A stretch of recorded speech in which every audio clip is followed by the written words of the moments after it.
akhirnya berhasil mempersunting sang pujaan hati. Seorang mempelai pria di Sumedang membawa 1.000 rombongan seserahan hingga viral di TikTok.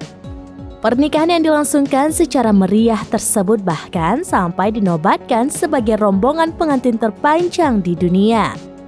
Momen kedatangan mempelai pria di kediaman sang mempelai wanita sembari membawa ribuan orang ini viral di TikTok usai diunggah oleh akun @acaraweddingplanner.wo pada Rabu 12 Juli 2023 lalu.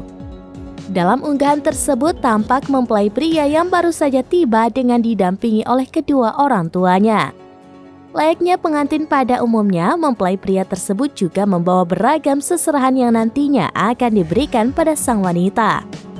Menariknya, rombongan pembawa seserahan dari mempelai pria tersebut tampak begitu panjang.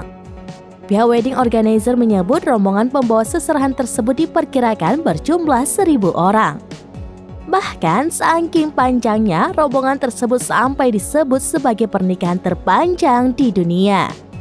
Jenis hantaran yang dibawa pun begitu beragam, mulai dari pakaian, perhiasan, hingga makanan. Meski demikian, tak seluruh rombongan membawa seserahan, melainkan hanya barisan yang berada di paling depan.